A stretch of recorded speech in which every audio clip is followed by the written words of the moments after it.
जय Hind cadets, good morning to all. A2S defence academy में आपका स्वागत है। आप हमारे चैनल को लाइक करें और सब्सक्राइब करना ना भूलें।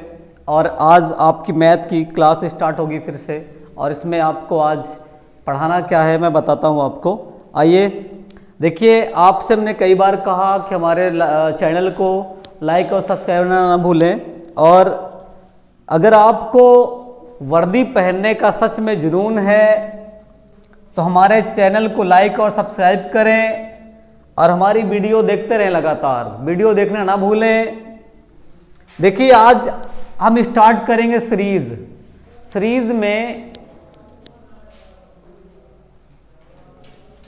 आज हम लोग सीरीज पढ़ेंगे। सीरीज में क्या क्या पढ़ना है वो सारी चीज़ मैं स्टार्ट करता हूँ, बताता हूँ, और आपको फिर हम लोग आगे स्टार्ट कर दिखाते हैं क्या क्या पढ़ाना है, क्या पढ़ना है, वो सारी चीज़ें बताता हूँ आपको। देखिए बेटा, आपको सबसे पहली बात देखिए पढ़ना क्या है सीरीज में। बेटा एपी पढ़ना है। एक हो गया एपी, दूसरा बेटा होता है जीपी, तीसरा होता है आपका एचपी, और एक और साथ में होता है जिसको हम लोग पढ़ते हैं एसपी। ये 4 सीरीज होती है बेटा। देखो, पहला है आपके पास एपी, दूसरा है बेटा आपके पास जीपी, तीसरा है बेटा आपके पास एचपी, और चौथा है आपके पास एसपी। बेटा ये 4 सीरीज मैंने लिखा। इन चारों में से आपको बताता हूं कौन क्या है। इसको कहते हैं हम लोग अर्थमेटिक प्रोग्रेशन। क्या कहते हैं बेटा? अर्थमेटिक प्रोग्रेशन है। ये आपका है जियोमेट्रिकल प्रोग्रेशन है। ये क्या है? हार्मोनिकल प्रोग्रेशन है। ये क्या है? आपका स्पेशल सीरीज है, स्पेशल प्रोग्रेशन है। देखो, इसको हिंदी में कहते हैं समांतर श्रेणी। क्या कहते हैं बेटा इसको हिंदी में? हिंदी में कहते हैं इसको समांतर श्रेणी। हिंदी में इसको समांतर श्रेणी कहते हैं बेटा। इसको हिंदी में गुणोत्तर श्रेणी कहते हैं बेटा। क्या कहते हैं? गुणोत्तर श्रेणी कहते हैं। और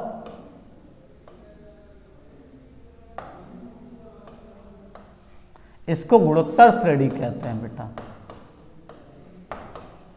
और इसको जो है कहते हैं हरात्मक श्रेणी। क्या कहते हैं बेटा? हरात्मक श्रेणी कहते हैं। और ये जो होता है लास्ट वाला, इसको हम लोग कहते हैं विविध श्रेणी कहते हैं। तो बेटा देखो, आप सबसे पहले आज क्या पढ़ोगे? समांतर श्रेणी पढ़ोगे। सबसे पहले आप आज समांतर श्रेणी पढ़ोगे, और इस समांतर श्रेणी में क्या क्या पढ़ना है वो सारी चीज़ मैं आपको बताता हूँ बेटा। देखो, इसको एक शॉर्ट फॉर्म में मैं बताता हूँ। उसको बोला क्या जाता है, इनको जो है इसको बोलते हैं एपी अर्थमेटिक प्रोग्रेशन, इसको ज्योमेट्रिकल प्रोग्रेशन, इसको हार्मोनिकल प्रोग्रेशन, और इसको स्पेशल प्रोग्रेशन या स्पेशल सीरीज कहते हैं बेटा। देखो, अगर हम पहले एपी स्टार्ट करते हैं, देखो बताते हैं बेटा, जो एपी है आपका, एपी बेटा एपी रिलेट करता है किसके साथ? एचपी के साथ। एपी का जो रिलेशन होता है एचपी के साथ होता है और जीपी के साथ नहीं। तो बेटा देखो कैसे रिलेट करता है। अगर एपी में कोई भी वैल्यू 2, 4, 6 लिखा है तो यही एचपी में 1/2, 1/4, 1/6 लिखा जाएगा। इसका मतलब ये है एपी और एचपी एक दूसरे का रेसिप्रोकल होते हैं। इसका मतलब ये होता है बेटा, रेसिप्रोकल का मतलब होता है व्युत्क्रम होते हैं, उल्टा होते हैं। अगर मैंने आपको दिखाया यहाँ पे कि अगर मान लो 2, 4, 6 अगर एपी में है तो एचपी के लिए 1/2, 1/4, 1/6 लिखा जाता है। ऐसे ही दोनों क्या करते हैं? रिलेट करते हैं, दोनों का रिलेशन होता है। मेरा मतलब ये है दोनों रिलेट कैसे करते हो मैंने आपको दिखाया, आपको बताया मैंने, तो आप देखोगे। देखो इसके बाद अब एपी में क्या ज़रूरत है, कैसे है, ये सीरीज क्यों है, इसको एपी क्यों कहते हैं, वो मैं बताता हूँ आपको। कैसे करना है, क्या बताना है, वो बताता हूँ। देखो बेटा, तो इसका मतलब ये है, इसको जब आपको हम ले चलते हैं, दिखाते हैं बेटा। देखो सीरीज का मतलब ये होता है, देखो सीरीज का मतलब होता है बेटा, श्रेणी का मतलब जैसे एक के बाद आप लिखते हो, एक के बाद है बेटा दो, दो के बाद तीन, तीन के बाद चार, पांच, and so on. And so on का मतलब होता है आगे भी, एंड सो ऑन का मतलब होता है आगे भी। देखो बेटा, तो सीरीज का मतलब होता है जिनके बीच डिफरेंस सेम रहे, अंतर समान रहे, उसको हम लोग सर्वांतर कहते हैं, और सर्वांतर वाले को हम लोग समांतर श्रेणी के नाम से जानते हैं। जिसमें सर्वांतर मतलब इसमें कॉमन डिफरेंस मतलब सब में अंतर समान हो, तो समान अंतर को हम लोग समानांतर श्रेणी के नाम से, समानांतर को ही शॉर्ट फॉर्म में समांतर श्रेणी कहते हैं। समान अंतर को ही मतलब हम लोग क्या कहते हैं, समांतर श्रेणी के नाम से जानते हैं। देखो बेटा, तो अब यहाँ पे अगर देखोगे, एक के बाद दो है, दो के बाद तीन है, तीन के बाद चार है, चार के बाद पाँच है, तो सब में देखोगे एक एक का अंतर आ रहा है, सब में लगातार एक एक अंतर आ रहा है। इसका मतलब ये समानांतर हैं, समान अंतर में हैं। तो समान अंतर वाले को, जो समान अंतर वाले होते हैं, उनको हम लोग समांतर श्रेणी के नाम से जानते हैं। चलिए देखिए बेटा, समांतर श्रेणी में क्या क्या यूज होता है वो बताता हूँ। देखो आइए, समांतर श्रेणी में आप देख रहे हो कि ए आपका है बेटा फर्स्ट टर्म, फर्स्ट टर्म है बेटा। फर्स्ट टर्म को कहते हैं प्रथम पद। क्या कहते हैं, प्रथम पद कहते हैं बेटा। फर्स्ट टर्म को हम लोग प्रथम पद कहते हैं, फर्स्ट टर्म को प्रथम पद कहते हैं। और इसके बाद यहाँ पे होता है डी आपका है बेटा कॉमन डिफरेंस, कॉमन डिफरेंस। देखो बेटा, इसको जो है अब हम लोग हिंदी में कहते हैं सर्वांतर, सब में अंतर। ठीक है, देखो बेटा, इसको और भी कहते हैं समान अंतर। क्या कहते हैं बेटा, समान अंतर भी कहते हैं। ठीक, ये चीज है। इसके बाद बेटा इसमें एक टीएन होता है, कहीं कहीं एएन भी होता है।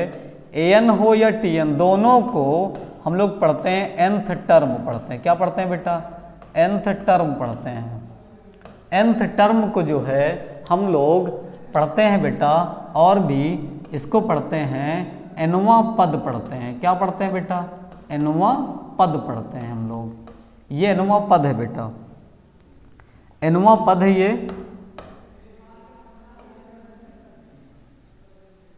देखो ये nवां पद है, और nवां पद में अगर आप देखोगे,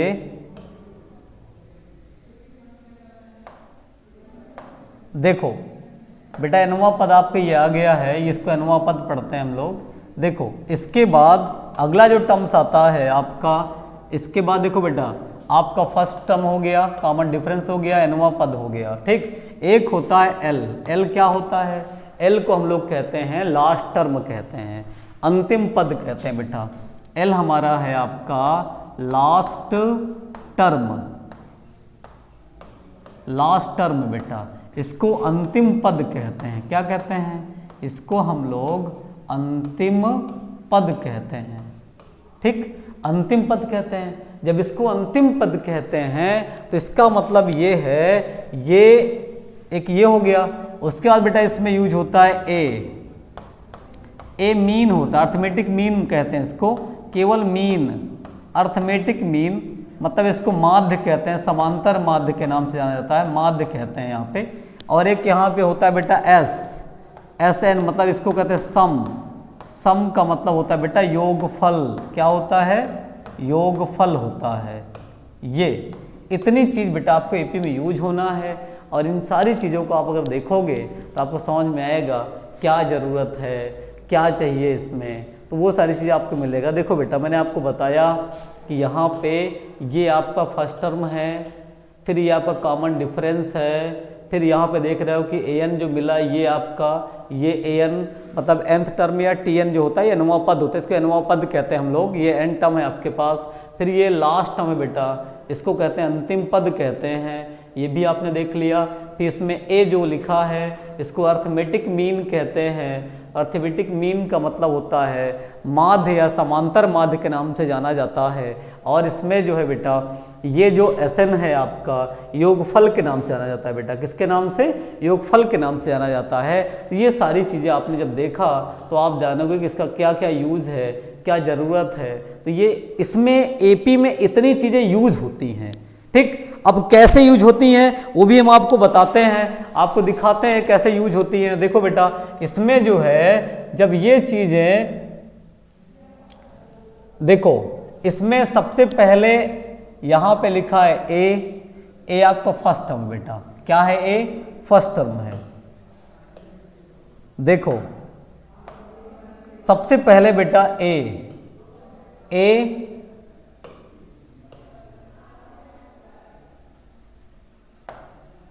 यहाँ पे लिखा है बेटा ए के बाद आएगा a प्लस डी, एक फिर a प्लस कितना 2d, a प्लस क्या बेटा 3d, ऐसे एंड सो ऑन, मतलब आगे भी ऐसे बढ़ता जाता है। इसका मतलब बेटा देखो होता क्या है, यहाँ पे अगर हम आपसे बात करें तो a आपका फर्स्ट टर्म है, a प्लस डी है। फर्स्ट टर्म का मतलब इसको t1 लिखते हैं बेटा, क्या लिखते हैं इसको? t1 लिखते हैं। जब इसको t1 लिखते हैं तो इसका मतलब ये होता है ये बेटा t1 है, ये t2 है, ये t3 है, ये t4 है, एंड सो ऑन आगे भी आपका क्या होगा बेटा? tn होगा। क्या होगा? tn हो जाएगा। तो देखो बेटा जो t1 है वो आपका a है, जो t2 है वो आपका a प्लस डी है। बेटा 2 है ना, एक कम हो रहा है। फिर t3 देखो, एक कम करोगे कितना 2d आएगा। ऐसे ही अगर यहाँ tn लिख दें तो बेटा n से कम करोगे तो n माइनस 1 इंटू डी आएगा। मतलब ये आपको जो आया इसको हम लोग nवां पद कहते हैं। क्या कहते हैं बेटा? nवां पद कहते हैं। nवां पद कैसे निकलता है, वो nवां पद निकलने का मैंने आपको तरीका बताया, आपको बताया कि बेटा ये nवां पद है ये। और nवां पद आप देख रहे हो, इसमें जो है आपका जो nवां पद है वो tn is equal to a plus n minus 1 into D होता है। तो बेटा ये आप जब फर्स्ट टर्म से स्टार्ट करते तो ये लिखा जाता है, ठीक। तो आप यहाँ पे ये सारी चीज़ देख लिए, मैंने आपको t1 t2 t3 ये बताया, ये tn बता दिया, फिर ये आपको बताया, फिर ये बताया, फिर ये भी आपको अच्छी तरह है। फिर ये आपको याद रखोगे tn is equal to a plus n minus 1 into D जो बताया, ये भी आप याद रखोगे। देखो इसके बाद आप देखोगे बेटे इसी में अगर हम बात करें, अब अगर देखा जाए लास्ट टर्म मान लो l होता है बेटा, तो l में d माइनस करोगे, फिर l माइनस क्या होगा 2d होगा, फिर l माइनस क्या होगा बेटा 3d होगा, एंड सो ऑन आगे बढ़ता जाएगा। तो इसका मतलब बेटा देखो यहाँ पर देखा जाए तो ये आपका t1 है, ये t2 है, ये t3 है, ये t4 है। ऐसे ही बेटा ऐसे ही देखा जाए तो यहाँ पे अगर जब tn बनाते हैं तो tn आपका होता है l minus n minus 1 into D, ये बनता है बेटा। तो यहाँ पे इसको हम लोग पढ़ते हैं अंत से nवां पद। क्या पढ़ते हैं बेटा? अंत से nवां पद, ये पढ़ते हैं बेटा, अंत से nवां पद पढ़ते हैं इसको अंत से nवां पद पढ़ा जाता है बेटा। देखो इसके बाद एक काम तो ये हो गया, फिर एक होता है आपका समांतर होने का प्रतिबंध। समांतर होने का प्रतिबंध होता है बेटा। तो प्रतिबंध कैसे होता है वो चीज़ आप देख लो। देखो बेटा प्रतिबंध कैसे होता है मैं आपको दिखाता हूँ। देखो प्रतिबंध जो होता है कुछ ऐसा होता है, लिखा जाता है T2 minus T1 is equal to T3 minus T2। अगर ये कभी इक्वल हो किसके? D के, मतलब D की वैल्यू बराबर आ जाए तो समझ जाएंगे कि समांतर श्रेणी में है। अगर बराबर नहीं आता है समांतर श्रेणी में नहीं है। तो देखो अब इसके बाद ये आपने देखा d equal to T2 minus T1 equal to T3 minus T2 बन गया, समांतर श्रेणी में है, ये कंडीशन है बेटा, और d निकालने का तरीका भी है। ठीक, ऐसे ही बेटा देखो अब आप क्या करोगे, ऐसे मान लो यहाँ पे एग्जाम्पल देता हूँ, आप देख रहे हो एग्जाम्पल में यहाँ पे 2 4 6 3 वैल्यू हमने ले लिया बेटा। देखो यहाँ पे ये T1 है, ये T2 है, ये T3, पता करना AP में है कि नहीं। तो बेटा AP में पता करने के लिए आप देखोगे T2 minus T1 is equal to T3 minus T2, मतलब आप लिखोगे 4 माइनस 2 बराबर 6 माइनस 4, मतलब 2 बराबर कितना है बेटा 2 आ जाएगा। ठीक है, तो यहाँ पे आप देखोगे ये जो वैल्यूएशन आई है ये इक्वल है, इसलिए कहाँ है बेटा, ये AP में है। तो एक कंडीशन और है बेटा, कंडीशन ये है कि बीच वाले के डबल कर दें और किनारे वाले को सम कर लें, ऐड कर लें। ये देखो तो 4 2 जा 8 और 8, अगर ये भी कंडीशन कभी बन जाती है तब भी आप समझ जाओगे कि ये AP में है। कैसे बेटा, यहाँ पे अगर मैं कह दूं कि बेटा ये ABC है और कह रहा है कि AP में है, तो आप बिना कुछ कहे बिना कुछ लिखे पढ़े आप क्या करोगे, लिखोगे 2B इज इक्वल टू क्या बेटा A प्लस C लिख दोगे, ये कर दोगे आप। अगर इस कंडीशन को भी फॉलो करेगा तब भी कहाँ है, वो AP में है। ठीक, चलिए इसके बाद अब योगफल के बारे में बात करेंगे हम लोग योगफल देखेंगे, योगफल में क्या बताना है, क्या ज़रूरत है। देखो बेटा योगफल में आते हैं तो वहाँ पे आपको दिखाते हैं क्या है। देखो योगफल में जब आते हैं तो वहाँ पे देखो बेटा योगफल को Sn इज इक्वल टू लिखा जाता है n/2 2a plus n minus 1 into D, ये लिखा जाता है बेटा। और एक तो ये हो गया Sn में, दूसरा भी होता है बेटा Sn इज इक्वल टू होता है n/2, अंदर होता है बेटा a प्लस क्या होता है l होता है। ये चीज़ मतलब ये तब यूज करते हैं जब आपके पास योगफल यूज मतलब बुलाने के लिए l दिया हो तो इसका यूज करोगे, वरना इसका यूज कर लेंगे। ठीक है, देखो इसके बाद ये फार्मूला कैसे बनता है, कैसे बना बेटा ये भी आपको बता दूं अगर, लेकिन अभी मैं नहीं बताऊंगा, बाद में देखा जाएगा, अभी तो बहुत ढेर सारी चीज़ बताना है। तो योगफल है बेटा, योगफल के लिए ये फार्मूला हो गया है, अब इसको कर लेना। लेकिन इस योगफल के बाद आपको एक ट्रिक वाली चीज़ बताऊंगा, जैसे कभी योगफल दिया हो और वहाँ कह रहा हो कॉमन डिफरेंस फाइंड करना है, सर्वांतर बताना है, तो वहाँ के लिए जो फार्मूला होता है बेटा, तो उसके लिए d इज इक्वल टू होता है एक यूनिक फार्मूला, नया फार्मूला है 2s1, ये बनता है बेटा। अब कैसे, मैं एग्जाम्पल देता हूँ, आपको बताता हूँ कैसे निकाला जाता है, लेकिन आपसे बस एक चीज़ कहते हैं, हमारी वीडियो लगातार देखते रहें, आपका कहीं से कोई नुकसान नहीं होगा, बस ये कि आपको नॉलेज मिलेगा, और जो चीज़ यहाँ मिल सकता है वो कहीं नहीं मिलेगा। इसका मतलब ये है बेटा कि आप अगर हमारी वीडियो भी देखते रहें, अगर आपको लगे तो आप हमारे जो ऑफलाइन प्लेटफॉर्म है वहाँ पर भी आप आकर के पढ़ सकते हो। जो टीचर आपको ऑनलाइन पढ़ाएंगे वही टीचर ऑनलाइन ऑफलाइन दोनों पढ़ाते हैं, टीचर चेंज नहीं होते हैं। चलिए, तो आपको जैसा भी लगे आप ज्वाइन कर सकते हो, कोई दिक्कत नहीं है, लेकिन ज्वाइन ज़रूर करें। आपको अगर कभी लगे कि कहीं प्रॉब्लम है तो हमारे कमेंट बॉक्स में जाएं और कमेंट करके बता दें, आपकी प्रॉब्लम सॉल्व कर दी जाएगी। देखिए तो बेटा इसके बाद अब आपको बता रहा हूँ मैं, मान लो एग्जाम्पल देता हूँ, लिखा है if Sn is equal to, यहाँ पे लिखा है बेटा 4n प्लस 3n स्क्वायर लिखा है, और फाइंड करना है कॉमन डिफरेंस। क्या फाइंड करना बेटा, d फाइंड करना है। तो जब d फाइंड करना है तो d के लिए आप जो है क्या करोगे, d के लिए आप यहाँ पे d के लिए बेटा आप देखो मैंने बताया ना, तो पहले S1 निकाल लो, तो 4 प्लस 3 मतलब 7 आ जाएगा।